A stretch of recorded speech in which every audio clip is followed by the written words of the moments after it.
nakubwiye ko nakunda gacupa cyane gakonje kuko nari umukinnyi w'umupira nakina basket je numvishe ijwi rimpamagara ubwanjye je nitwa Tharciss niko ijwi riravuga ngo Tharciss ngwino nkorera nari mbaye nka Samuel Imana imuhamagara akitaba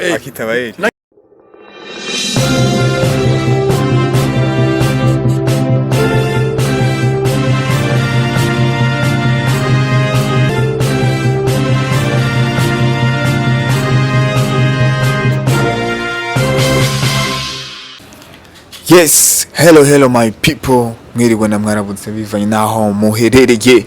Yes, twagarutse kandi nka Gisha TV nkuko mubizi ni ibintu bishasha, umuntu mushasha, yerekwa rishasha, vibe nshasha.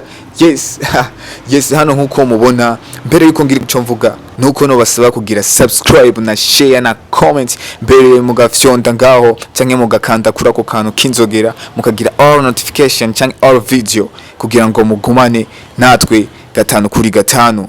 Yes, hano turi kumwe n'umutumigwa muramubona umukozi w'Imana yubashe canke umushumba w'Imana. Yes, tukaba tugiye kuganira ku kintu cy'ubutumwa bwiza only. Yes, birasaba kugira ngo ubibage gukanda subscribe kugira ngo ugumane natwe gatanu kuri gatanu ube update kuri Gisha TV ni za vibe shasha n'ibintu bigiye bitandukanye mugiye kubona yabo. Yes, n'umutumigwa n'umushumba w'Imana cyangwa se umukozi w'Imana tugiye kuganira ku butumwa bwiza only. Yes, tugiye kumva testimony yagakiza kiwe canke urugendo rw'agakiza kiwe tugiye kuhamenyera byinshi bigiye bitandukanye ku bintu byinshi mugenda mwibaza nk'ibibazo. Yes, hano tugiye kuhamenyera byinshi birasaba ko mudukurikirana ugumiza amaso kuri ekra canke kuri video kugira ngo utahure byinshi. Anyway, mbere yuko dutangira yuko twinjira mu kiganiro ibwina indani, yes, reka tumusabe kwanza abanze aturagize Imana muri iki kiganiro abanze adusengere. Yes, murahawe ikaze. Reka dusenge Imana yo mwijwe nidushoboza muri byose. Turagushimiye Mwami Yesu, tugwaye icubahiro uyu mwanya mwiza, tugwaye icubahiro mucunguzi mwiza kubw'ikiganiro cyo muri Gisha TV. Habwa icubahiro Mana nziza kuba cameraman, habwa icubahiro mucunguzi mwiza kuba aje kudufata amajwi cyo kutubaza ibiganiro. Bahereza umugisha kandi umwanya turawukweretse uhereza umugisha utwagure ude kwagukirwa kandi mucunguzi mwiza uhezagire bene data bose aho bari kwisi yose. Mana ukwikirana ubutumwa bwiza bw'ubwami. Habwa icubahiro turagushimiye mu izina rya Yesu, amen. Yes, amen. Murahawe ikaze kozi Imana. Murakoze cyane. Yes, turashaka kwibwira abantu babakurikiye mukabibwira abo muri bo. Yes. Cyane mazina yanjye nitwa Tharciss. Ndumushumba canke ndumugaragu w'Imana. Ku mazina canke ku matitre y'umurimo w'Imana ndi Rev.Pastor. Nkorera umurimo w'Imana mu ishengero rya Gerezo des Arts hano mu nkambi ya Mahama. Yes, murakoze. Yes, ego Rev.Pastor turabona yuko muri abakozi muri mukozi w'Imana, ahubwo twashaka kubabaza mbega niki cyakweretse yuko ukwiye kuba mu murimo w'Imana ukawiha ukabibamwo neza cyane gose, byagenze gute niye ntango yabyo? Murakoze cyane. Ni igishinga ntahe canke ni intahe canke n'ubuhamya bw'umuhamagaro wanje nkuko muri kumabimbaza. Umuhamagaro wanje waje mu buryo ntuvuga udasanzwe. Hari mu 1989. Yes. Nari nsanzwe nkora akazi ka leta y'igihugu ko genda umurundi ndakorera mu Burundi. Nari nkiri umusore canke nari umusiribateri ariko nkongera kandi nkaba n'umukinnyi w'umupira. Nakinye umupira muri basketball, nakinye umupira wa handball. Ariko nyuma yaho mvuye muri entraînement ya handball nasanzwe mfata agacupa nk'abandi bose mu 1989 mfata agacupa ndanywa uducupa tubiri dukonje nari nyotewe cyane kandi cyo gihe twari turyoshye. Ndyamye mu gitanda nduhutse ndindiye ko nduje gufungura nugurura radio yanjye yari ku mutwe waho ndyamye mu gitanda numva iririmbye indirimbo ivuga ngo hitamwo neza hitamwo Yesu nawe Satani we n'umubeshi. Iyo ndirimbo barayiririmba zanzoga bwa buruhe byose biravangana niyo ndirimbo numva ngize umutwaro nanje wo guhinduka. Naciye mpamagara mugenzi wanje wo hirya twari tubana ku yindi nzu ndamubaza yarasanzwe akirijwe mu ishengero rya Pentecote mu Kibenga ibujumbura ndamubaza ntese aya majambo numvise wayumvise ati nayumvise indirimbo wayivuza numva none je numvise indirimbo hari ikintu imbwiye numvise ko nanjye nohitamo Yesu uwo Yesu nanjye nkamuhitamo nawe mwahisemo nane nkamukurikira nkamukorera ntiyavyumva ko nakunda icupa cyane icyo yankoreye yambwiye ati nukuri Imana yakugendereye yagusuye kandi yaguhamagaye noneho bukiye mu gitondo icyo gari ku gatandatu bukiye mu gitondo ku cyumweru cyangwa dimanche kuwa Mungu acarampitana tugenda gusenga giye gusenga bavuze ubutumwa bwiza numva bavuga jewe barangije kuvuga jewe bahamagaye abihananiye nagiye ubwa mbere ndatura mu iteraniro hagati y'abantu barenga ibihumbi nka 2 ndatura dihana baranyakira banyigisha igice ndabatirizwa 90 mu kwezi kwa gatandatu mu bihumbi sinuka itariki neza ariko hari 90 mu kwezi wa gatandatu ku ntango ncanda nkorera Imana ntyo mu 96 nari ku kazi kanje y'abandi bumva amajwi y'abandi bumva buhanuzi y'abandi baja mu iyerekwa y'abandi babikunda bakabijyamwo je numvishijwe impamagara ubwanje je nitwa Tharciss niko navuze nitwa Tharciss ijwi riravuga ngo Tharciss ngwino nkorera aho narindi hari ahantu hatoroshye ko twari mu ntambara hari abantu bicana bari barangije kwica abantu noneho ndahantu nyene biciye abantu turi aho hantu ariko ngira ubwoba nkibaza ngo n'umuntu ashobora kuba nzi yampamagaye noneho ngira abantu je numvise umuntu ampamagara izina ryanje ariko ndamubuza dushakisha umuntu turamubura noneho ngira ubwoba numpinda umushitsi njya handi hantu mu bandi noneho sinzi ukuntu mvanye nabo mpagara nkarya ku ruhande ariko numvije kandi iragarutse ngo Tharciss ngwino nkorera ngira ubwoba bwinshi cyane ndavuga ntariko by'ukuri Imana nari mbaye nka Samuel Imana imuhamagara akitaba nange ndakubwira abandi dukorana kandi ese kunye numva amajwi mpamagara nubangiye kumamagara noneho yo Imana kumamagara irya gatatu ryampamagaye ndi kumwe nabo bantu haguruka uzunkorera noneho ndavuga ngo nimba ari wowe Mana nimba ari wowe Yesu mpamagaye ngo ndagukorera nkorera ikintu kimwe nshira inzira nkura ahantu hari ahantu hatoroshye hari ahantu hatari heza ndahavuye njya gutangura gukoresha uburyo bwo kugira ngo nshobore kuja gukorera Imana naragiye kuyikorera gushika n'uyu munsi sindabivamo gushika n'uyu munsi sindabitirimukamo gushika n'uyu munsi ntajwi irambwira ngo bivemo ahubwo ndabikunda numva nkunze umurimo w'Imana nkunda bene data nkunda bakizwa nkunda bahinduka nkunda bakira umwami Yesu umwami n'umukiza mu bugingo bwabo nkunda abahinduka bahindukira umwami Yesu nkabazwa n'abago n'uyu munsi nivyo ndimwo niyo mpamvu uyu munsi ndi umugaragu w'Imana Mani bahereza umugisha ego nutwumvise ubuhamya bwawe bw'urugendo rw'agakiza kawe ahubwo hari ibintu byinshi bikunda gufata abantu ugasanga hari jambo ry'Imana rivuga ngo ngerageza gukora ibyiza bibikanyitanga imbere none muri urwo rugendo rwawe n'izihe mbogamizi zatumye kugira ngo ugere aho ugeze uyu munsi nakubwiye ko nakunda gacupa cyane gakonje kuko nari umukinyi w'umupira nakina basket gakina handball kandi nari ndawukunda kandi nari ndawuzi cyane ariko sinigeze mpagarika gukina umupira ariko iyo twarangiza gukina umupira baduha amata yitwa Nadera ariko ayo mata ntagira icyo amarira kenshi na kenshi naranagurisha nkaja kugura kagacupa ariko rero maze kwakira Yesu maze kwihana agacupa inyota y'inzoga yansubijeyo nkabona ko ngiye gukina umupira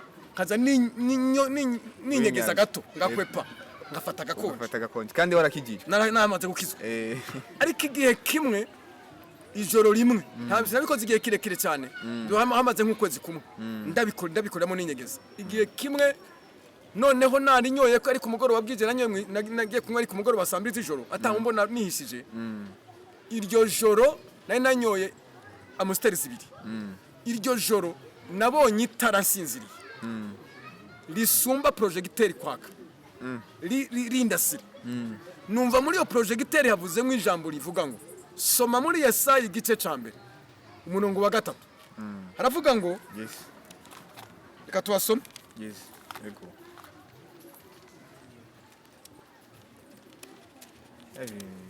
Yesaya igice cyambere umurongo wa 3 batubwira ngo inka irazi nyeneyo n'indogo biraza ubwato bwa shebuja ariko abisirayeli bo ntaco bazi abantu banje ntaco batahura amen amen amen iryo jwi rambwira ngo hasome nyuma yaho kuko ntari bwamenyera imirongo bibiri kuko nari umukizwa mushasha sinari bwaguronke na bibiri nari ngenda nkicara gusa nkumviriza ariko numva arambwiye ngo nagutumye kugira ngo ushobore kuja kubwira abandi ibyo namwe nagukoreye ubabwire urukundo rwanje ubabwire ko ndabakoreye ndabakeneye noneho nawe wifatanije nabo mu mwanya wo kuja kubazana ubasanzeyo ico gihe nagize ikibazo cyane naragize ingorane nararwaye mbwira Imana ngo Mana ubu ndatahuye neza ko rewe ndonde noneho mpinyota yo gukunda amazi gusumba uko nkunda inzoga mpinyota yo gukunda ibyo wowe ukunda ibyo udakunda ndavyanga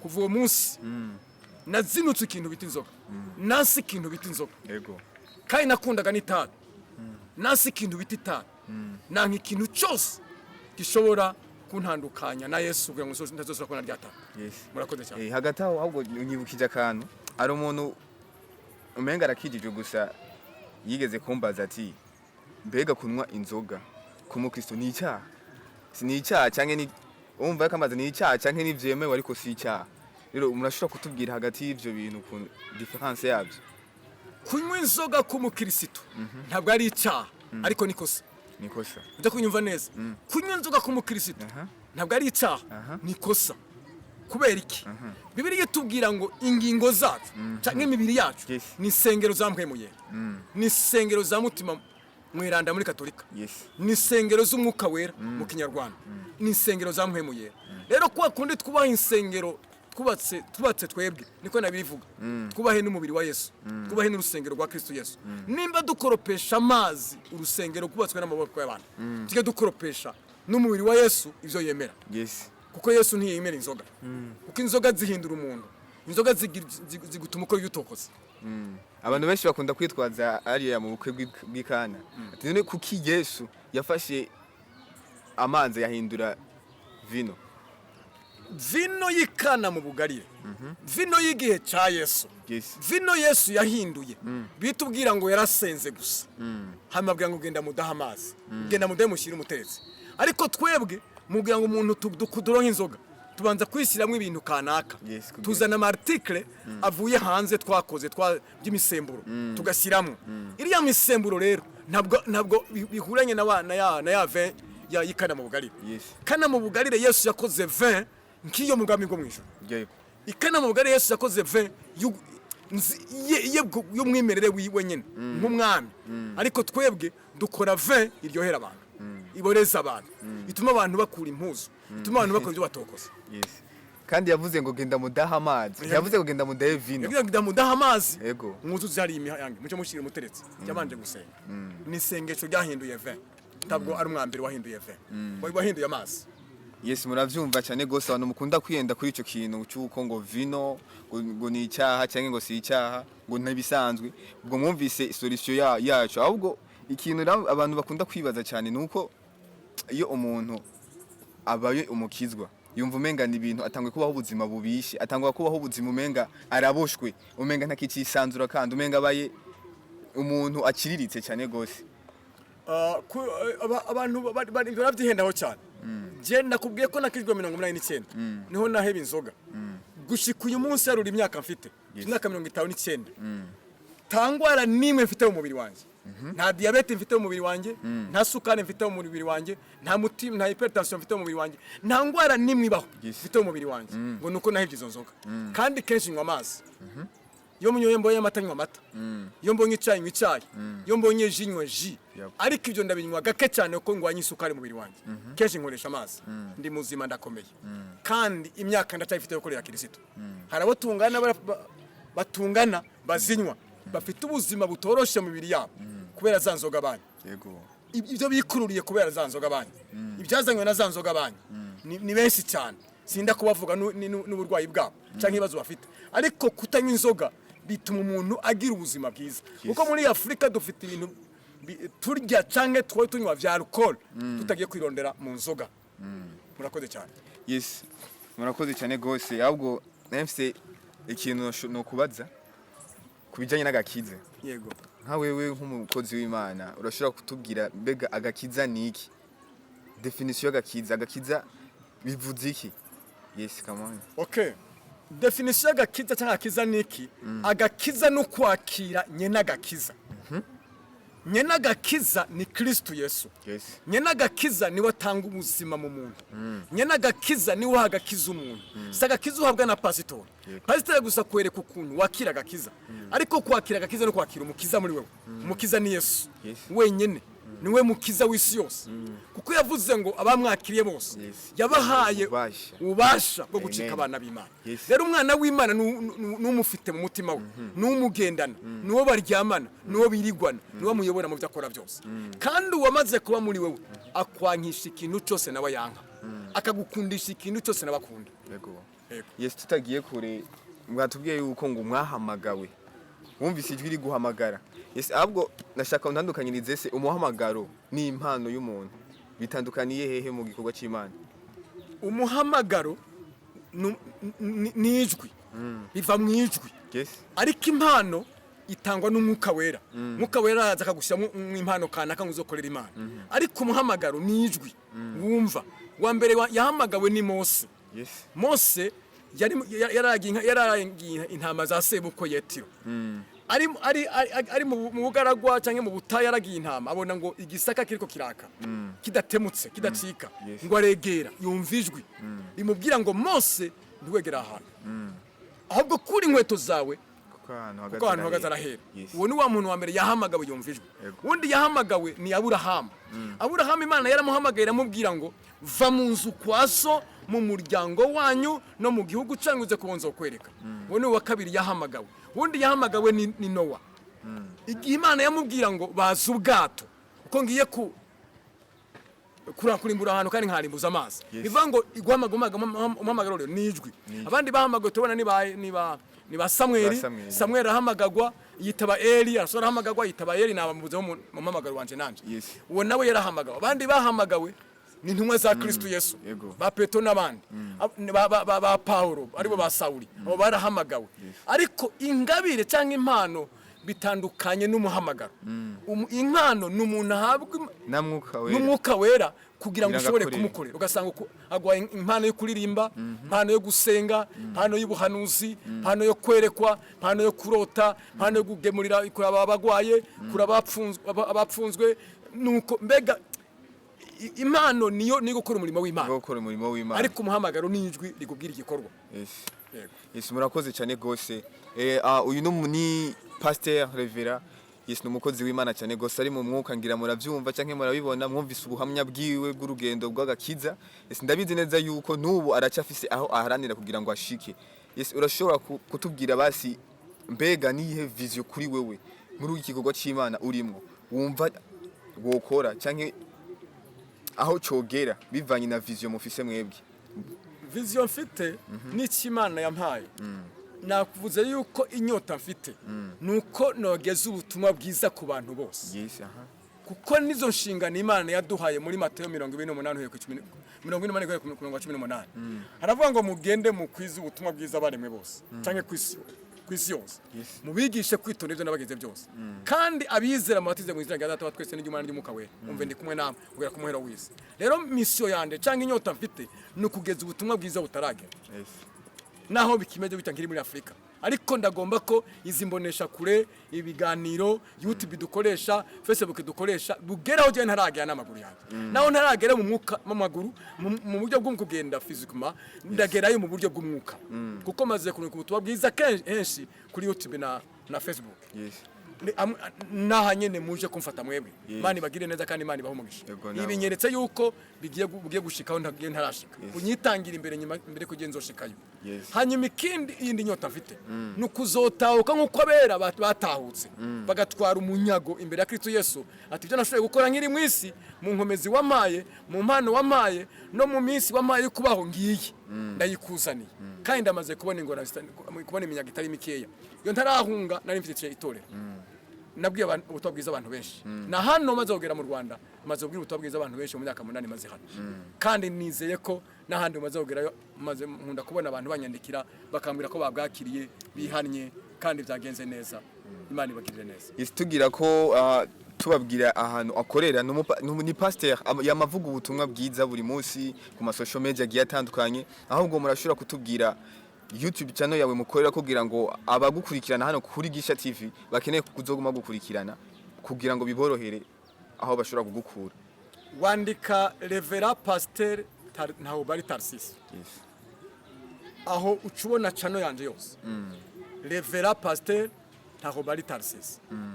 Niko wandika ucumbona Imana ibagire neza. Ego munsi hano mu kiganiro muraza kubona link ya YouTube channel yiwe na nimero za telefone kugushaka kumuvugisha nimba ari ibindi bibazo mushaka kumubaza canke arindi mitwaro mushaka kumutura arasengera abantu. Muze gukora subscribe munasharinga ama video yiwe kugira ngo ubwami bw'Imana bugume bugwira cyane gose ubutumwa bugere mu mahanga yose bivanye naho muherereye.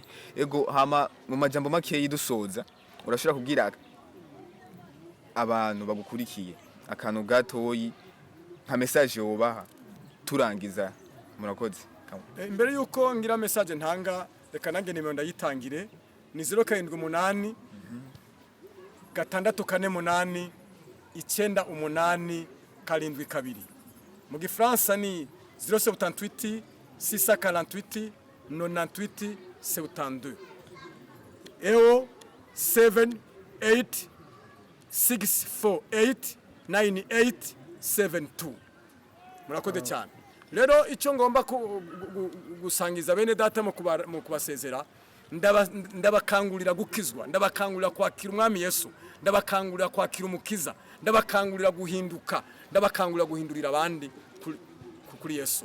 Imana ibagire neza, niko twashyiriweho mu isi kugira ngo twakire ubutumwa bwiza. Muje kunyumva neza, si idini mbabwira no kwakira Yesu, si idini mbabwira no kwakira umukiza, si idini mbabwira no kwakira uwabambwa akazuka agiye kuza gutora itorero rye. Kandi ntahandi uzomwumvira atari mu bamwakiriye nk'umwami n'umukiza mu bugingo bwabo. Imana ibamugisha murakoze. Amen.